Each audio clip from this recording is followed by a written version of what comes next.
Welcome to This Explainer. Today, we're diving straight into a really fascinating framework that completely maps out the actual architecture of wealth. We'll be following a brilliant allegory from our source material about a young traveler named Aarav, an older, wiser mentor, and their continuous climb up something called Retirement Mountain. Now, don't worry, we aren't just going to look at dry, boring numbers today. Instead, we're going to uncover the true, unvarnished mechanics of what financial freedom actually is, and more importantly, how to get there. So let's jump right in with a really powerful observation from Aarav's mentor about what actually happens when the work stops. It's so easy to assume things just naturally wind down. But let's be real, do your everyday expenses suddenly stop?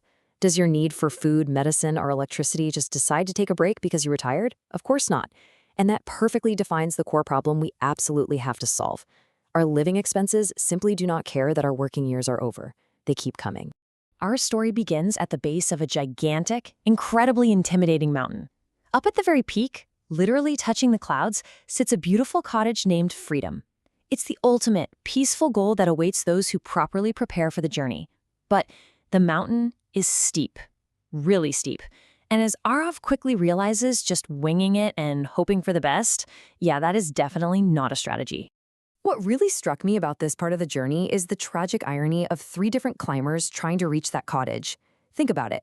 They face the exact same mountain, but experience vastly different fates purely because of time. The 25-year-old quietly packs his bag and just walks steadily. No stress. The 40-year-old, well, he waits and then he has to run. And the 55-year-old laughs it off for decades and then has to sprint desperately until he just collapses.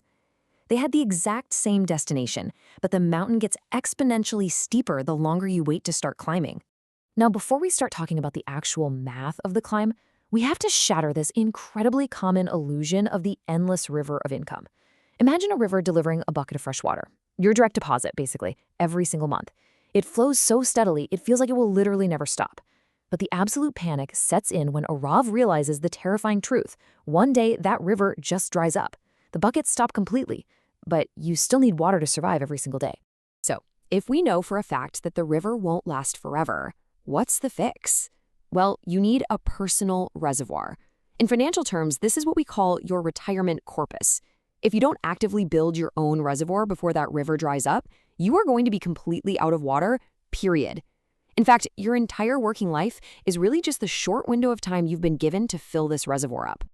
To figure out exactly how big that reservoir needs to be, we have to turn around and face this towering wall of expenses. And it's not just the basics like food and rent. It's healthcare, insurance, travel, and those massive unexpected emergencies that always seem to pop up. You have to visualize exactly how many bricks it takes to survive. But notice something deeply unsettling here. This wall of expenses, it never actually stops growing. I absolutely love how the source material visualizes the hidden danger causing that wall to grow. It describes a silent, sleeping dragon living beneath the mountain.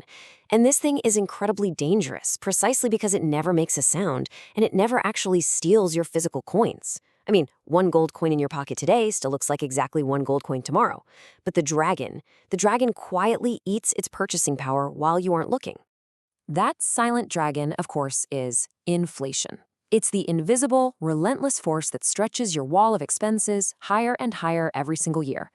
Let's put it this way. If your current lifestyle costs $40,000 a year today, it is going to cost significantly more 25 years from now. It proves a brutal but absolutely vital rule of the journey.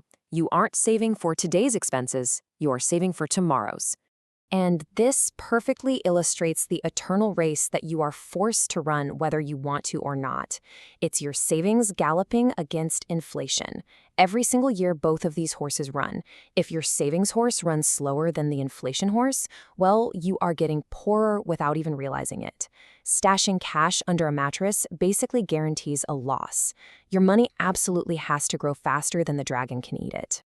Now, to actually win that race, you might think you need some kind of financial magic, but you don't. You just need three very unassuming companions: time, compounding, and discipline.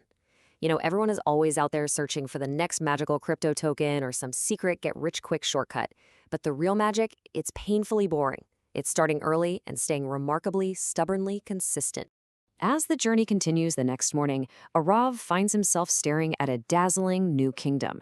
We're talking massive mansions, luxury sports cars, designer clothes everywhere. It's so easy to look around a place like that and whisper, wow, they're all so rich. It looks like a glittering realm of immense wealth and total freedom. But the old mentor taps him on the shoulder and tells him to look a little closer. Because the entire illusion completely shatters when you peek behind the curtain. One, king of the realm owes millions to the bank.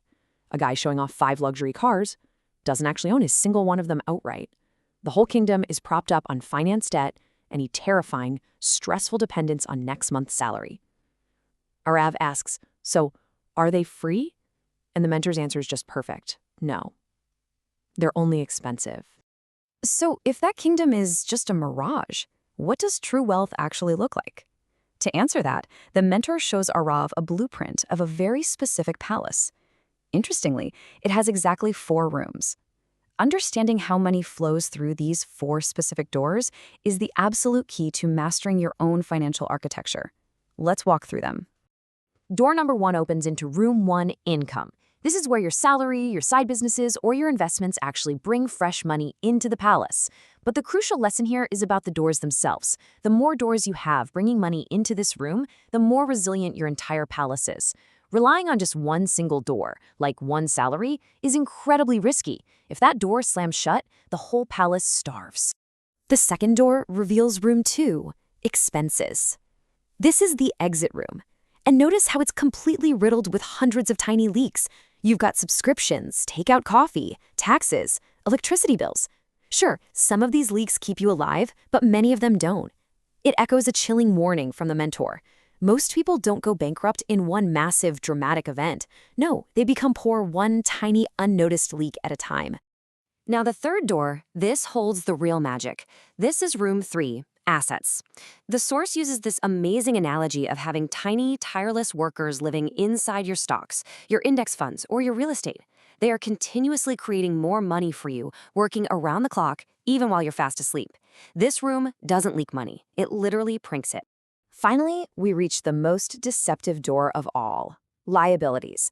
Now this room is gorgeous. Massive flat-screen TVs, depreciating sports cars, the absolute latest tech gadgets. But every single object sitting in this room secretly demands money from you. Maintenance, insurance, high interest payments. It's a really painful truth to accept. Not everything expensive is an asset. Actually, scratch that. Most of the beautiful things in this room are just quiet drains on your kingdom's resources. When you put these 4 rooms together, you uncover the ultimate kingdom secret. You see, financial freedom has absolutely nothing to do with having a massive income flowing into room 1. True freedom is the exact day when the tiny workers in room 3, your assets, generate enough passive income to pay for all the leaks in room 2. When that happens, you can just stop. The river of salary can completely dry up and you'll still be totally fine. As we wrap up this incredibly powerful framework, the mentor hands Aarav a compass with one final very actionable rule to navigate by. Every single coin you earn has 3 possible jobs. Job 1, spend me. Job 2, save me. Job 3, make me work. The people who actually reach the summit of the mountain and find that cottage of freedom, they are simply the ones who consciously choose the third job far, far more often than the first. But just as Aarav feels he understands the mountain, a new path appears, leading straight into a chaotic, incredibly noisy marketplace called the investment bazaar. There are voices shouting from every single direction, promising guaranteed returns, doubled money, and magical shortcuts. Which leaves us with an ultimate, highly provocative question for our next step. When you are suddenly surrounded by all that noise and temptation, how do you actually know how to choose real investments instead of just blindly chasing them?